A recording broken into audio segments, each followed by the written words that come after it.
Argentina es un país con mucha experiencia en crisis. Por eso algunas palabras son tabú. Al escucharlas decimos, esta película ya la vimos. La semana pasada, por ejemplo, se anunció una medida económica que nos retrotrajo al 2001. Odisea de los Giles. El flamante ministro de Economía, Hernán Lacunza, en vez de andar con los apuntes a la vista de todos, como ya había hecho, quemó los papeles y anunció un... Pero como sabe que esa palabrita despierta viejos fantasmas, decidió no ir de frente y prefirió de perfil. Literalmente, le puso reperfilamiento, que suena mucho más elegante, pero que básicamente consiste en patear algunos vencimientos de deuda un par de meses para adelante. Cuando gobierne otro. Las palabras tabú son importantes en la economía en general y por eso cuando este domingo anunciaron un control de cambios para empresas, Lacunza se esforzó muchísimo en no pronunciar la palabra. Pero claro, ya ahí no metió mano a un eufemismo como con reperfilamiento, sino que elaboró complejas metáforas como si fuera un poeta del siglo de oro español.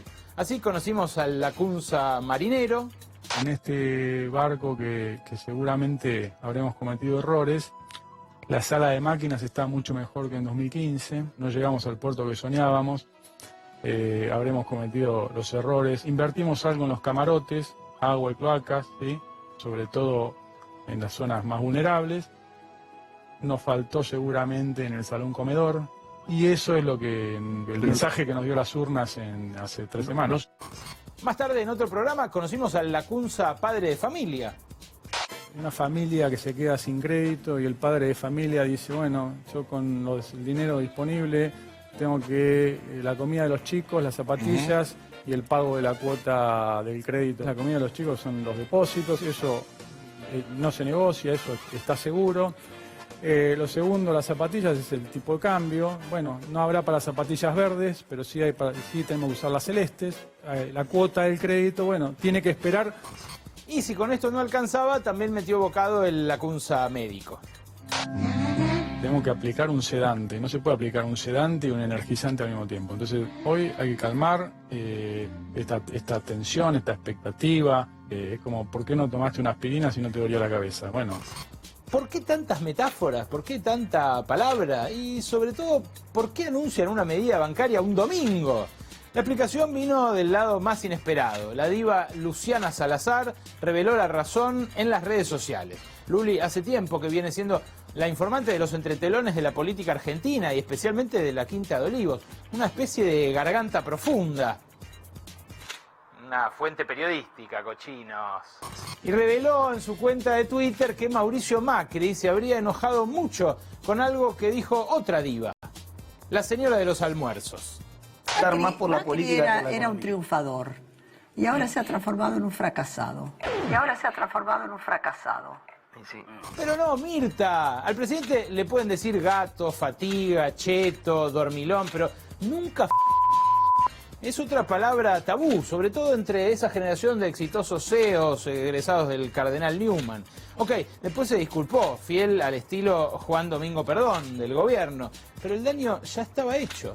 De la bronca que tenía, el presi se puso a trabajar un domingo y renunció a uno de sus principios, el del descanso. Encima, un domingo de superclásico. Y menos mal que Boquita le puso un cepo al arco y firmó el empate, porque si encima perdía, ¿quién sabe lo que podía haber pasado? Entonces uno tiene que estar tranquilo. Yo lo que más trabajo es no volverme loco, porque si me vuelvo loco le puedo hacer mucho daño a todos ustedes. Entonces tengo que mantener la calma. Tierra fértil la Argentina, ¿no? Ideal para que crezcan los brotes verdes.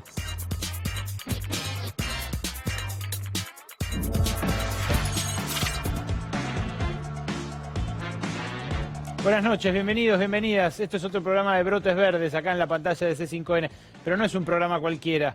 Hoy tenemos un programa especial en el medio de una corrida, en el medio de una crisis. Un contexto difícil para la economía argentina, contexto difícil no solo para los mercados, sino para la feria.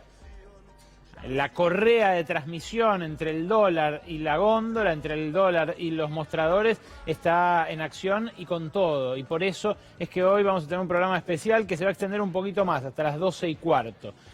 Hace minutos grabamos una entrevista con el ministro de Hacienda, Hernán Lacunza, y por eso nuestro hashtag de hoy es Lacunza en C5N. lo vas a escuchar responder preguntas que hasta ahora no respondió en ninguna otra entrevista. Atención, porque por supuesto le preguntamos al ministro de Hacienda sobre el dólar, sobre las reservas del Banco Central, sobre los depósitos, pero le preguntamos también sobre la gente. ¿Le van a agregar un bonus a los jubilados, por ejemplo? ¿Va a haber emergencia alimentaria? ¿Es necesario abastecer a los comedores populares, a los comedores de la tercera edad, a los comedores de chicos, por lo que aumentó el precio de los alimentos en este último mes? Bueno, de eso hablamos con Hernán Lacunza hace un ratito nada más, de eso y de las trampas que empiezan a aparecer con un cepo, con un control de cambios que el gobierno jamás habría querido instrumentar y que él mismo ha instrumentado contra la voluntad del presidente, pero que, bueno, tiene rápidamente sus avivadas y sus trampitas. Pero vamos a hablar también en instantes con el candidato a diputado en primer término por el Frente de Todos, acá en la Ciudad de Buenos Aires, con Pino Solanas. Ya está en nuestros estudios también para conversar, por supuesto, sobre la deuda, sobre los temas que él ha levantado durante todo este tiempo y vamos a conversar seguro con él también sobre las elecciones, por supuesto, que se avecinan, sobre esta transición difícil. No es una semana cualquiera esta, atención, porque en el mercado se vive día a día la pérdida de reservas del Banco Central y también las víctimas del corralito de los fondos comunes de inversión. En instantes vas a escuchar acá, en Brotes Verdes, a los primeros afectados por la confiscación de ahorros que dispuso el gobierno la semana pasada cuando reperfiló el vencimiento de una serie de títulos de deuda que, claro, mucha gente ni sabía que tenía invertía su plata ahí, porque la había puesto con un clic en un fondo común de inversión de un banco, y ¿qué sabés vos, no? Ponés acepto los términos y condiciones y en el medio la letra chica. Bueno, profesionales, pymes, dueños de empresas que habían puesto capital de trabajo ahí para que no se les desvalorizara y poder comprar insumos, poder comprar materiales para trabajar en su fábrica, se quedaron sin nada. Otros habían puesto la plata de los sueldos que tenían que cobrar sus empleados esta semana. En instantes les vas a conocer las caras de los afectados del corralito de los fondos comunes de inversión. Atención, que esto tampoco lo viste hasta ahora en ningún otro programa periodístico. Y vamos a hablar también con Noelia Barral Grijera sobre las internas, casi diría yo, carroñeras, las internas por lo que queda de Cambiemos, para ver quién es el que capitanea la oposición durante el próximo gobierno, que casi seguro no va a ser de Mauricio Macri. Pero antes de eso, hoy tuvimos otro día duro. El Banco Central tuvo que salir a intervenir para evitar otra devaluación. Ya hay default, ya hay cepo, y el peligro es que haya también una corrida bancaria.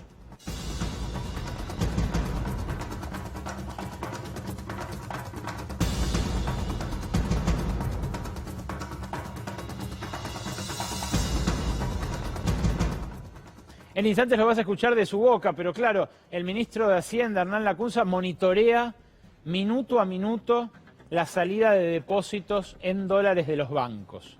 Ya el jueves pasado, después de los anuncios que hizo el gobierno, este reperfilamiento de la deuda para algunos inversores, tratando de evitar llamarlo default, pero reconociendo que no está la plata para pagarle a todos, disparó esa decisión retiros de depósitos realmente muy grandes, tanto el jueves como el viernes. El viernes se vieron algunas escenas de tensión en los bancos y por eso el domingo el gobierno decidió que ayer, hoy y el resto de esta semana abran hasta las 5 de la tarde acá en la Ciudad de Buenos Aires, los bancos que suelen abrir hasta las 3.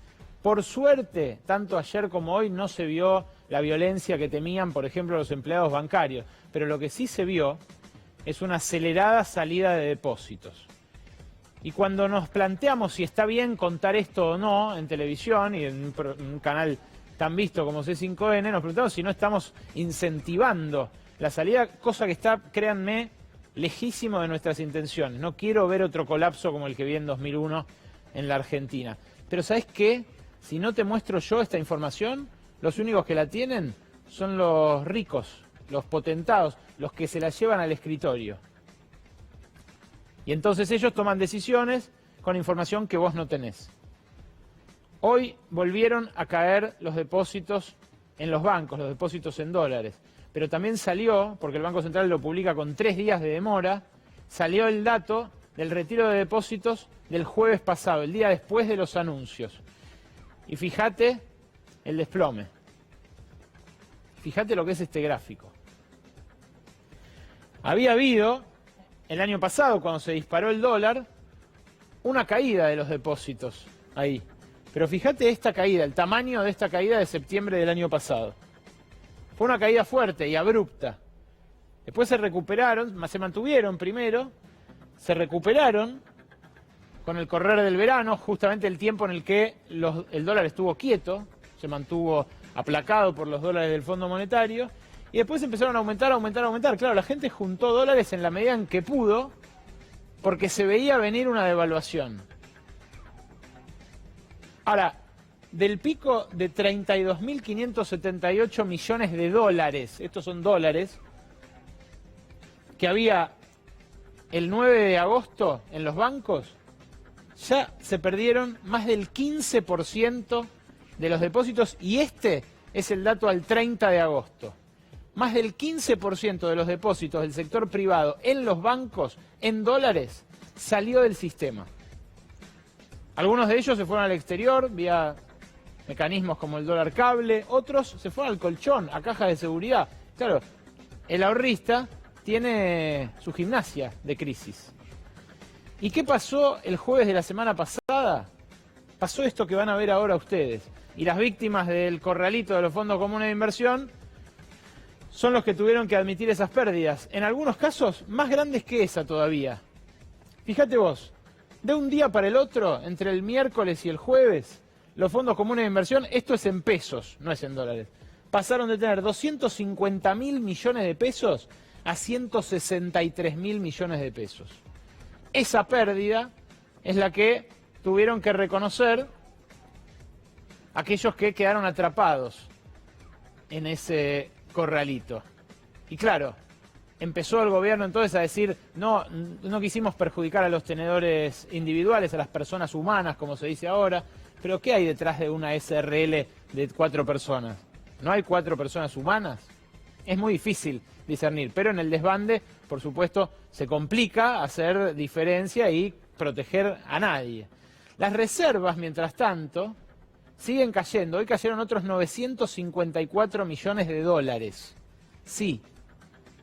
Hoy, solamente hoy, el Banco Central perdió casi 1.000 millones de dólares. Solamente ayer el Banco Central perdió otros casi 1.000 millones de dólares. Y solamente el viernes perdió casi 2.000 millones de dólares. El jueves 1.000. Es un desplome. Por esto es que el ministro de Hacienda, ya lo van a escuchar en instantes, la entrevista que hicimos hace minutos nada más, en el Palacio de Hacienda. Por esto, este es el valor que monitorea el presidente, el valor que monitorea el Fondo Monetario y el valor que monitorea la oposición también. Porque fíjate, de 66.000 millones de dólares que había el 9 de agosto, hoy hay 52.149 millones de dólares. Este dato es a hoy, el 30 de agosto había 54.100. Hoy, 3 de septiembre, hay 52.149. Así de acelerado es el desplome. Y vos me dirás, bueno, está bien, se perdieron 14.000, pero quedan 52.000, más o menos. Mirá esos 52.000 cómo están repartidos. Acá los tenés, en la última placa. Vas a ver, me tenés que acompañar porque es una planilla difícil de entender, pero de las brutas que están ahí arriba, 56.953, de vuelta, este es un dato de la semana pasada, fíjate, se deteriora tan rápidamente que el análisis que hizo en este caso la consultora Quantum quedó viejo en 4.000 palos en solo 4 días. Pero ponele que esa era la guita de la semana pasada. 56.000, ahí lo tenés, las reservas brutas.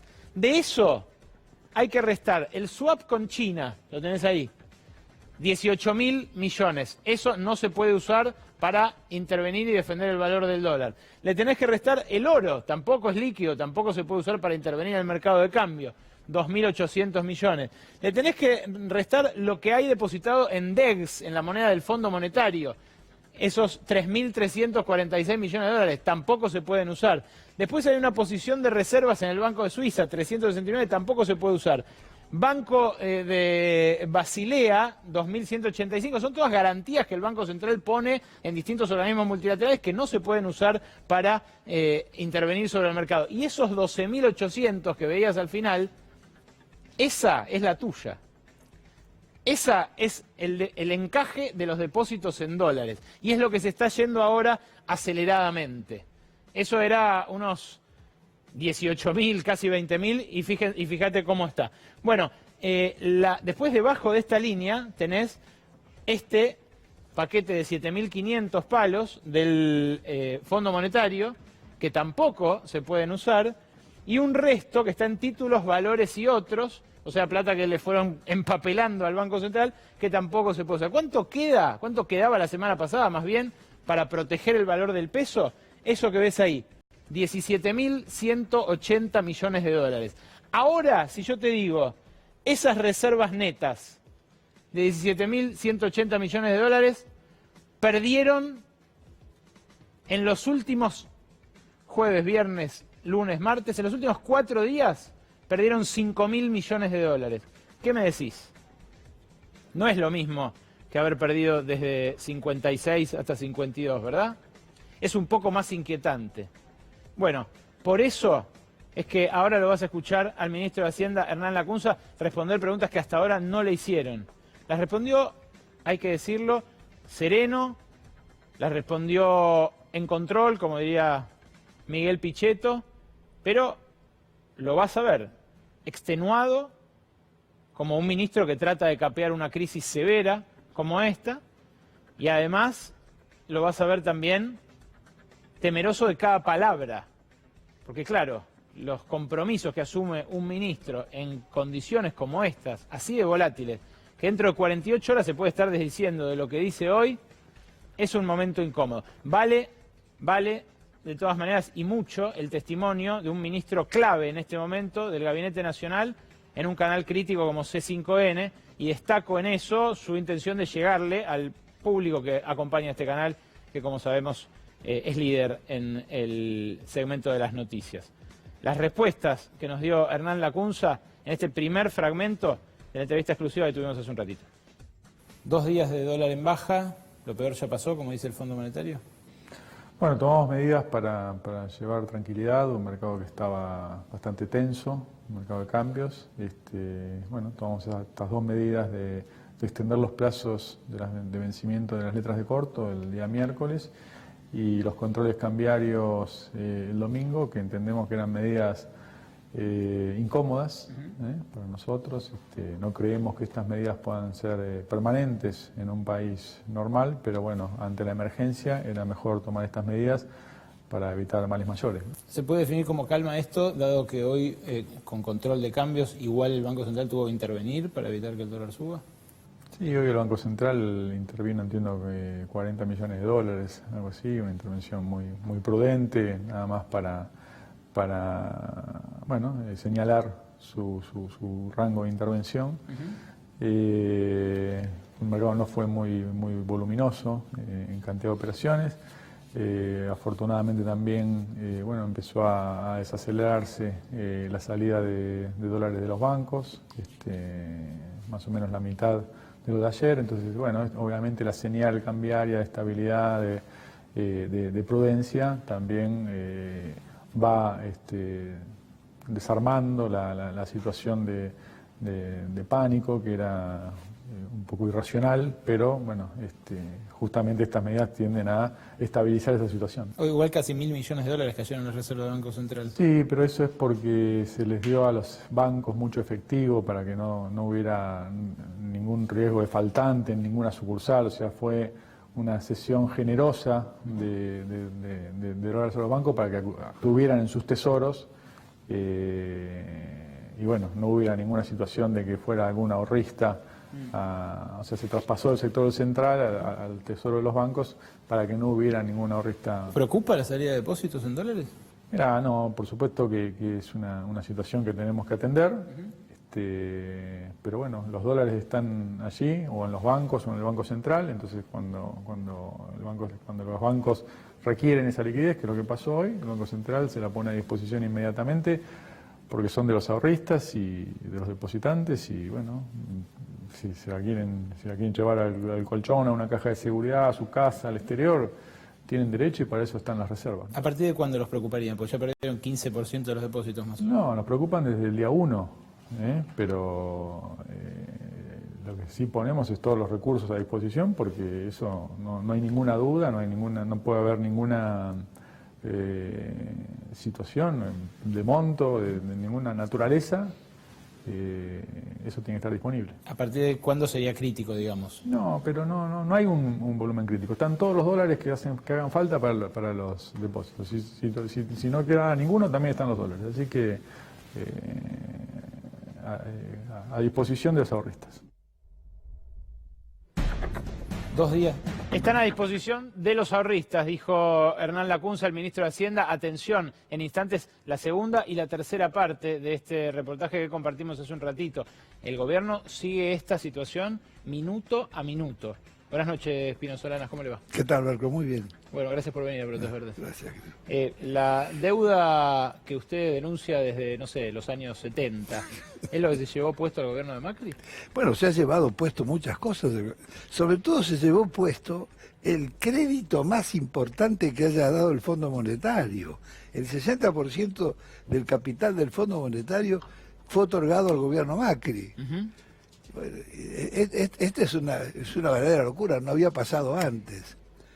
En fin, es difícil agregarte algunas ideas después de toda la catarata de críticas que han sufrido todas las medidas, empezando por la medida del ministro Lacunza del miércoles de la semana pasada, de tomar las deudas en pesos y te voy a dar el 15% ahora, el 25%, y después el resto del 60%, y las provincias sin liquidez para pagar sueldos. La provincia de Buenos Aires no ha podido pagar la totalidad de sus sueldos. Entonces es una situación que la verdad que, por supuesto, uno lo escucha por todos los rincones. Estas medidas que se empezaron a tomar ahora se debieron tomar el primer día. Pero el primer día las medidas que se tomaron fueron señales totalmente clarísimas a los sectores que iban a hacer la alianza que había tejido Mauricio Macri. De las primeras medidas que toma el gobierno Macri es dejarle a los exportadores las divisas de sus exportaciones. ¿Ahí se incubó esta crisis? Pero empieza allí, porque entonces vos pensás que solamente en cereales entre 23.000 y 28.000 millones de dólares son las cosechas. Guardarte la liquidación de esos dólares, te los puedes quedar 10 años. Es una verdadera locura. En un país que tiene el problema de no producir los dólares suficientes que necesita, bueno, este fue un verdadero disparate, pero fíjate vos, todo lo que tardó el gobierno de Macri para empezar a rever esa medida de sus amigos o de sus socios exportadores del campo. Se nos suma Noé Barral Vigera, buenas noches. Buenas noches, ¿cómo va? ¿La campaña se suspendió por esta crisis o debe seguir la discusión de ideas como...? No, por supuesto que esta crisis ha golpeado fuertemente al país. No, yo soy de los que cree que no es necesario. Hay gente que cree que cuanto peor le pueda ir a un gobierno nos favorece a nosotros que somos el recambio. Es un disparate porque cuando hay una crisis, el primero que la sufre en profundidad son los que están más abajo. Y hoy la están sufriendo en algo tan concreto como es el hambre, el desamparo, etcétera. Entonces, es una situación dificilísima y por eso mañana hay una grandísima marcha de los movimientos sociales que seguramente llegarán hasta el Congreso y a lo mejor acampan por la emergencia alimentaria. Estas son cosas, en un país que es una fábrica de proteínas, emergencia alimentaria. Bueno, ahora en un ratito vas a ver que le preguntamos a Hernán Lacunza sobre la emergencia alimentaria puntualmente. Los Grafs ya spoilearon igual que dijo que no la van a sancionar. No hay plata, Pino. En ese sentido, ¿la oposición está buscando el número para sancionar la ley si el gobierno no quiere avanzar con la emergencia? Mira, yo creo que le va a ser muy difícil al gobierno querer complicar o asociar al Congreso en alguna de sus estrategias. Ya vimos lo que pasó este miércoles. Sí, bueno, claro. Lo que va a pasar mañana no hay visita del Suspendieron ministro. la CUNSA y por lo que sabemos la oposición lo que está diciendo es si quieren seguir defolteando háganlo por DNU, no haciéndonos corresponsables en el Congreso. Por supuesto, no va a encontrar socios en el Congreso. Bueno, seguramente en noviembre será el mes de que se discuta el presupuesto del año que viene, pero no creo que haya que se pueda reunir quórum en este escenario tan minado. Pacho O'Donnell esta mañana dijo, no tenemos por qué sufrir este calvario hasta el 10 de diciembre, hay que acelerar, Macri se tiene que ir antes. ¿Qué crees? Mirá, no, yo no soy partidario de eso. Porque es simpático, ¿no es cierto? Estando en la oposición tirar medidas así, pero en general la historia te enseña que cuando abrís la puerta del quiebre institucional, entra un huracán, entra el Daila, el que está en Florida puede pasar. Claro, Dorian. Lo que pasa es que también es cierto que está muy lejos una cosa de otra, en plena crisis 100 días es un montón. Y bueno, se las tiene que bancar el gobierno, ¿sí? Y la oposición está planteando una actitud de prudencia y de no hacer olas, pero de ninguna manera puede tampoco ser tan ingenuo que se deje el abrazo del oso, ¿no es cierto? Vos sos candidato acá en la ciudad, Sí. ¿crees que es posible ganarle la ciudad a Larreta en el marco de esta ola de Por supuesto que sí. triunfos? Ninguna batalla se puede ganar si no estás convencido o no tenés la decisión de salir al campo de batalla o al ring para ganar. Yo creo que sí. Macri lo va a arrastrar a Larreta. Larreta es una de las piernas de Macri. Por más esfuerzos que hace el Horacio de correrse, igualmente que Vidal, no, ese triángulo es inseparable. Yo creo que esta es una gran derrota para lo que se llamó el PRO o Cambiemos o lo que sea. Fíjate vos que el modelo o las recetas neoliberales que tanto desastre le ocasionaron a nuestro país no han terminado de morir. No, bueno, claro. Y bueno, es de esperar que esta sea una derrota definitiva. Por eso nosotros hicimos desde hace casi un año, lanzamos una campaña por la construcción de un grandísimo frente de emergencia. En algún momento se llamó Frente Patriótico o Amplísimo, sin exclusiones. No, bueno, de hecho vos has sido muy crítico de Cristina, has sido crítico pero de hay que Alberto comprender Fernández. lo que son los frentes políticos. No hay que comprender, con la ideología pura no se hace política. ¿Fue un frente anti-Macri? Por supuesto que sí. Mejor dicho, fue un frente anti-neoliberal. No, acá... ¿Y no hay riesgo de que eso después en la gestión entre en contradicción y empiecen a aparecer las verdaderas preferencias de cada uno? Vesco, la verdad que uno puede tener muchísimos temas para poner sobre la mesa, pero cada tema que pones sobre la mesa quizás te achica el frente. Claro. El objetivo era derrotar a esta máquina de improvisación, de irresponsabilidad y a la vez tan corrupta. No, digo, parece una palabra muy dura, pero ministros como el señor Duhovne o cualquiera de ellos, que no tienen ningún reparo en ocultar que tienen sus decenas de millones de pesos o de dólares afuera. Y no los traen porque no tienen confianza en cómo va a reaccionar la Argentina. Ministros que deberían dar ejemplaridad. Esto es un verdadero disparate. No se lo podés explicar a ninguno de afuera que te dice... Y el inversor de afuera dice, pero ¿cómo?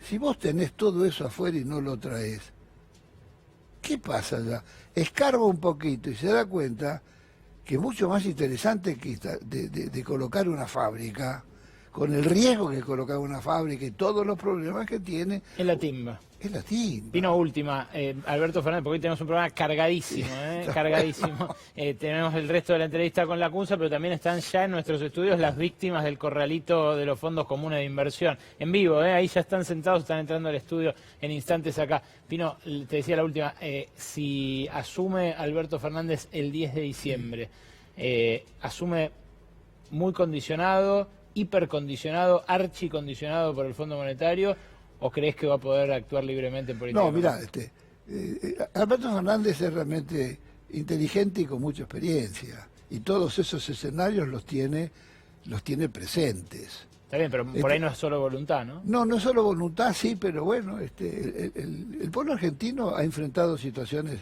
tan difíciles como estas o más difíciles. Yo creo que, no, Alberto la tiene clara, por empezar, que dice, mi primera medida, llamo a una gran concertación. Llamo no solamente a un acuerdo de precios y salarios, sino a avanzar en las grandes políticas de Estado que, si no tenemos unidad nacional, estamos liquidados. Pero concretamente vos has llamado a auditorías de la deuda externa en su momento, y ahora se lo he preguntado yo a gente del Frente de Todos, me dicen, hay que pagarla la del fondo. No, pero por supuesto es muy difícil no pagar. No, hay deudas y deudas. Acá estamos ante una deuda que se tomó en estos 3 o 4 años. Sí, vertiginosamente. No, eso ya sería la locura, no, porque lo tomó el señor Macri, no nos gusta. Es cierto que no pasó por el Congreso, pero tantas cosas no pasaron por el Congreso. Tampoco pasó por el Congreso el acuerdo sobre Malvinas, los acuerdos de Madrid, que fue un disparate. La violación de la Constitución Nacional o el incumplimiento de la Constitución Nacional, eso es moneda corriente. Pino, gracias por venir a Brotes Verdes. Muchas gracias, Luisco. Muchas gracias. La próxima. La segunda parte de la CUNSA habla sobre el dólar paralelo. ¿Cuánta brecha espera el gobierno para los próximos días entre el oficial y el paralelo? Escuchalo de su boca. Decía que le resultó incómodo poner un control de cambios. El control de cambios lleva a que haya varios tipos de dólar. Apareció de vuelta el dólar blue. ¿Qué brecha esperan entre el oficial y el blue para estos meses, este tiempo que queda del gobierno de Macri? Sí, el blue, que cuando éramos chicos se llamaba dólar paralelo o negro. No sé, en algún momento de la década pasada se le empezó a llamar blue. No sé, tiene más glamour, pero no deja de ser un tipo de cambio informal o marginal o ilegal. De modo que, bueno, no es un ámbito de regulación del Estado, son operaciones ilegales. Obviamente que estamos informados de la brecha que, bueno, es más o menos un 10%, ¿no? Sí, un poco menos. Por eso digo, ¿qué brecha esperan? No esperamos ninguna. Obviamente que estas son operaciones muy marginales, muy laterales, no las no sé, pero el 95 o más del por ciento de las operaciones van por el canal oficial, el canal formal, y eso es lo que marca precios en la economía, ¿no? La regulación del Banco Central del fin de semana es ambigua, equívoca en cuanto a si van a obligar a los que ya exportaron este año granos a liquidar inmediatamente esos dólares que todavía no liquidaron. ¿Lo van a hacer o no? Los que ya cobraron, sí, tienen 5 días de plazo para liquidar los resultados de sus exportaciones, o sea, los ingresos de sus exportaciones, y no lo hicieron todavía. ¿Cuánto esperan más o menos? No, el Banco Central tiene la cifra del balance cambiario, no quiero ser impreciso, y de acá en adelante, bueno, es voluntario que se hagan los embarques al exterior. En el caso de los granos, de los commodities, que es lo que tiene más volumen, son 15 días a partir del embarque o 5 días a partir del cobro, lo que ocurra primero, ¿no? Si gana Macri las elecciones, pongamos esa hipótesis, ¿levantaría el cepo, el control de cambio? Sí, bueno, como digo, es para una situación transitoria, no es una política permanente, porque empieza a haber filtraciones. Entendemos que la situación, hay datos objetivos, Alejandro, para pensar que la situación, tanto del mercado cambiario como del mercado financiero en general, cambió drásticamente a partir del resultado de las elecciones primarias. Esto no es un juicio de valor, sino que el riesgo país pasó de 900 a 2.000 puntos en un par de días. El tipo de cambio pasó de 45 a 55 y la renovación de las letras cortas que hacía el Tesoro se renovaban 9 de cada 10 pesos, se pasó a renovar 1 de cada 10 o un poco menos incluso. ¿Esto quiere decir que es responsabilidad de la oposición, del candidato opositor? No, vos fíjate que no es momento de echar culpas y responsabilidades, es momento de atender la emergencia, después analizar, la verdad que no es mi rol analizar, sino que es más rol de los analistas del mercado o del periodismo, donde están las responsabilidades. Me parece que ahora, soy enfático en esto, un rol de todos los dirigentes políticos, tanto los que trabajamos en el gobierno como los representantes de la oposición, que al fin y al cabo, si tuvieron muchos o pocos votos en las primarias, están representando a esa porción de la sociedad, así que es responsabilidad de todos transparentar los números, mostrar la solvencia que tiene el sistema financiero y la liquidez que tiene el sistema financiero en esta coyuntura para no generar daños innecesarios. Y ahí, como me habrás escuchado decir, la prudencia, cada uno de nuestros actos, palabras, tweets, conferencias, respuestas, además de estar obviamente respaldados por la verdad y por datos, tienen que estar embebidos o caracterizados por una alta dosis de prudencia, porque cualquier imprudencia nuestra puede afectar a 45 millones de personas, ¿no? Hoy los economistas que releva el Banco Central, que les pregunta cómo ven el año, dijeron que el año va a tener una inflación del 55%. El mes pasado decían 40%, punta a punta 2019. ¿Es suficiente los resguardos que tomaron para evitar que la suba del dólar traspase a los precios y afecte a la gente? Mira, la inflación de agosto, la inflación venía desacelerándose todos los meses, desde niveles muy altos. La de agosto apuntaba a ser un 1.8% mensual antes de las primarias. Después, con el salto cambiario, obviamente va a tener un escalón superior en el mes de agosto y probablemente también en septiembre. Creo que la primera inquietud o instrucción del presidente fue que ese sea el último escalón, que no haya escalones adicionales. Por eso pusimos foco en estabilizar el tipo de cambio. Creemos que es un tipo de cambio alto, entonces no hay riesgo de por lo menos fundamentos para esperar un dólar superior. ¿Y por qué estabilizarlo en estos niveles? Porque no tenga impacto en los precios. ¿No podrían haber pactado con formadores de precios, hecho un acuerdo, establecido alguna lista de límite para que ese traspaso no sea tan veloz?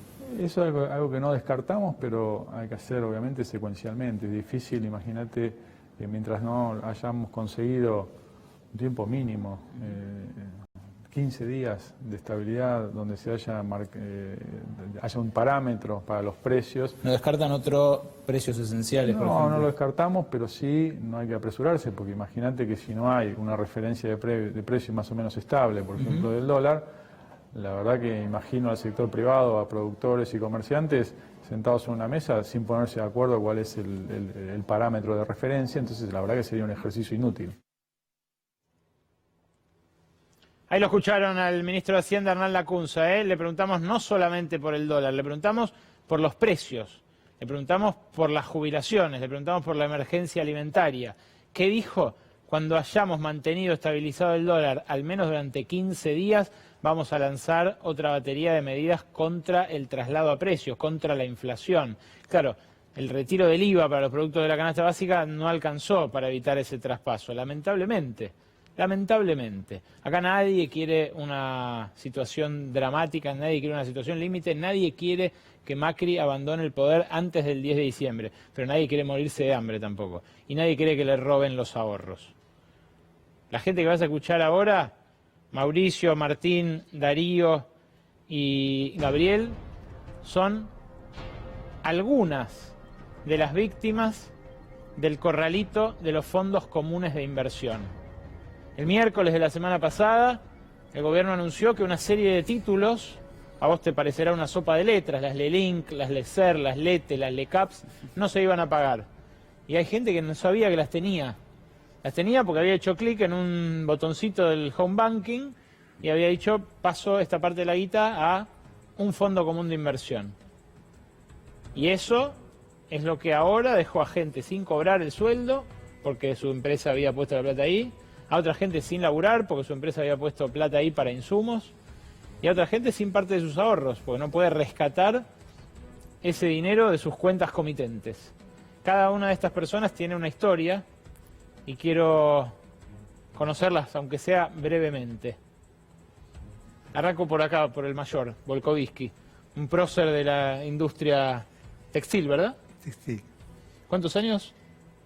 Yo tengo 79 y podría decir 79, pero hace 65 años que trabajo independientemente. Soy tercera generación en la Argentina de textiles decir, no soy, ya vamos por la tercera generación, pero sí sería tercera generación si contamos a un abuelo mío que también era textil en Polonia, en su ciudad natal. Mauricio, ¿cuánta plata puso en un fondo común de inversión? ¿Qué le quedó atrapado? En nuestro caso hemos tenido un poco de suerte, pero pusimos 1,5 millones de pesos para comprar materia prima. ¿Qué fabrican ustedes? Textil, nosotros fabricamos ropa, telas para ropa deportiva. ¿Con cuánta gente? Tenemos 70 personas. ¿Esa plata era para qué? Esa plata era para comprar materia prima. ¿Y qué le pasó? Nosotros tomamos la decisión de invertir porque nos explicaron en el banco que nos era muy favorable, que íbamos a obtener grandes ganancias y invertimos 1,5 millones para que no se desvalorice, esos fondos, fue un fondo en la Lelit y entonces, pero el día 23 a mi hijo se le ocurrió sacarlo. Las pedimos de vuelta y nos devolvieron el dinero el día martes 27, un día antes de que se declarara incautación de los fondos. Pero ¿cuánto retiramos? ¿Cuánto? 1.425.000. ¿Dónde está nuestra utilidad? No sabemos. Se habían evaporado en la caída después de las PASO. Claro, ¿Le quedó algo más ahí adentro? ¿Para lo de los insumos? No, yo me gustaría hablar un poquito de las pymes. Ahora vamos, Mauricio. Primero el resto de las historias. Cuéntenme la suya. Nosotros tenemos una agencia de marketing digital. Ustedes dos. Nosotros dos. Teníamos el dinero en un fondo de inversión. Digan sus nombres, por favor. Darío y Martín. Teníamos el dinero ahí para que no se desvalorice, para poder pelear contra la inflación. Y era la plata que usábamos líquida con una cadena de pagos semicortada. Era la que necesitábamos para ir pagando los impuestos, los sueldos y demás. ¿Qué pagan ustedes? ¿Qué costos tiene una empresa de marketing? Nosotros somos 8 empleados en la agencia, principalmente sueldos y después impuestos. Y más o menos 300.000, 400.000 pesos tenemos de costos. Y lo que nos pasó es que del total que teníamos invertido nos quedó mucha plata adentro. Solo podemos tener un 30% del total, entonces esto te mueve mucho la aguja. Entonces, ¿Cómo? De lo que nosotros teníamos la plata, nos quedó retenido una gran parte y solo disponemos del 30%. Ahora, ¿ustedes tenían idea en qué estaba ese fondo invertido? Sí, teníamos idea. Lo que pasa que es algo medio ilógico lo que pasó o impensado, digamos, estas decisiones que tomó el gobierno. Entonces nos complicó. Nunca nos imaginamos que iban a defoltear una deuda en pesos. Claro. Creíamos que era una manera mucho más segura y también una manera de colaborar a no estar con la locura del dólar. Esa era la razón por la cual seguir invirtiendo en pesos. ¿Y ahora?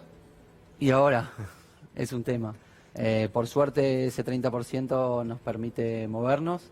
Estamos viendo qué pasa con lo demás.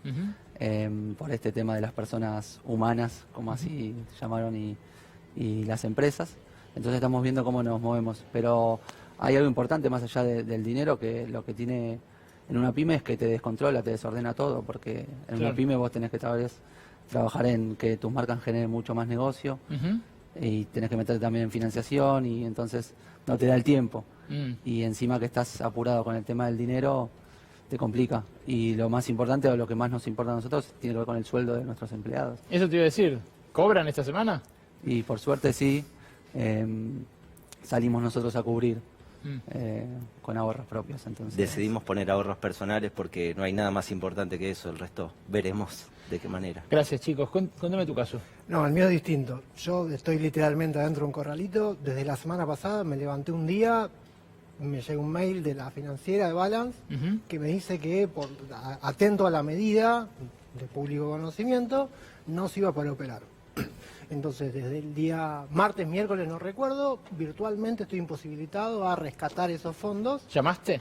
Mandé mails, no contestan, no tengo una respuesta. Hoy mandó la sociedad una explicación de acuerdo a las medidas que están trabajando para hacer lo imposible, me imagino yo, para poder separar a la persona humana de la persona física, pero en la realidad yo tengo mis ahorros ahí y no los puedo sacar.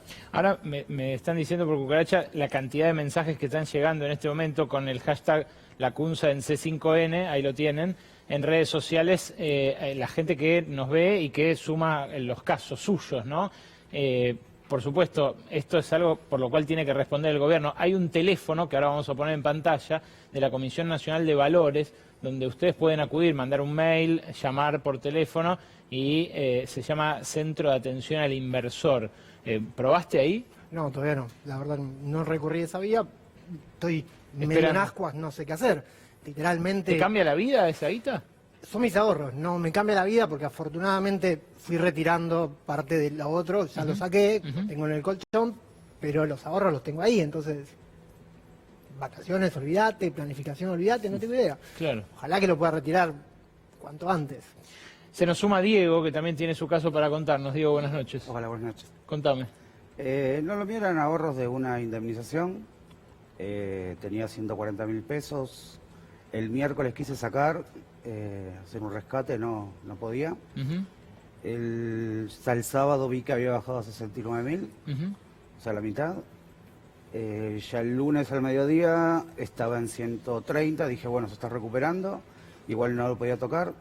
Y ¿por qué no lo podías tocar? ¿Qué te decía el banco? No, ¿Qué banco? Me tira error el banco francés, yo lo hago todo por home banking. No, me tira error la página, no me deja sacarlo. Y me lo divide en distintos tipos de LECAP o LECOP o algo así, con distintos vencimientos, pero no entiendo que si lo puedo sacar, si no lo puedo sacar, y ahora en unas horas me bajó a 105.000 de nuevo. El tema es ese, que no tenemos en claro, llamo al teléfono de inversiones y no me dicen nada. Claro. Si lo puedo retirar, no lo puedo retirar. No, además una indemnización quiere decir que te quedaste sin laburo. ¿O? Sí, por suerte estoy con trabajo, pero ese es un colchón que yo tengo en el caso que tenga que renovar el alquiler, cualquier imprevisto que surja, bueno, yo saco de ahí. Hay un montón de casos, yo quiero aclararle a los televidentes, nosotros cuando pedimos que se acerquen casos, tuvimos más de 500 testimonios distintos. Después costó mucho conseguir gente dispuesta a contarlo en público, porque claro, es hablar de la plata de uno, es hablar de los proyectos, de las frustraciones. También nos costó mucho y procuramos que hubiera varones y mujeres en este panel, pero también era muchas veces para las mujeres todavía más difícil exponer una situación así, exponerse también en la inseguridad que representa que toda la gente lo vea a uno en televisión y sepa que tiene un dinero y que quizás eso conlleve también inseguridad. Mauricio, vos en tu trayectoria como empresario, ¿viviste épocas en las cuales era más importante dónde ponías la guita del día a día que si producías eficientemente o si tenías una buena línea de producción, buenas máquinas y eso? Mira, Alan, nosotros, por lo menos yo, mi única vez que tuve suerte fue cuando produje tranquilo y cuando no tuve ninguno de estos inconvenientes. O sea, cuando te dedicaste a lo tuyo y no a la timba, digamos. Yo trabajo de los 14 años a los 20, ya era totalmente independiente, y eso era 15 años antes de Rodrigazo. Así que Rodrigazo, Martínez de Oz, terrorismo, bueno, Cavallo, Menem, yo tuve todas. Son casos de carne y hueso, son casos de historias de vida. Absolutamente. El caso de Mauricio es una historia de vida larga, 80 años, claro, varios libros en enciclopedia. Pero el caso de ellos, que son todos jóvenes, es gente con proyectos, con ahorros. Algún proyecto puede ser una vacación, otro proyecto puede ser crecer en la agencia de marketing digital, otro proyecto es tener dónde caer en caso de quedarse sin laburo de vuelta, como Diego. Hay un montón de casos así, un montón. Lo que quisieron de proteger a los tenedores individuales no lo consiguieron porque, claro, había mucho más pequeño inversor en los fondos comunes de inversión que en los bonos en sí, ¿no es cierto? Y los bancos, cuando ustedes llaman, por ejemplo, ¿qué le dicen? El problema principal fue cuando entraste al home banking y viste que tu plata no estaba.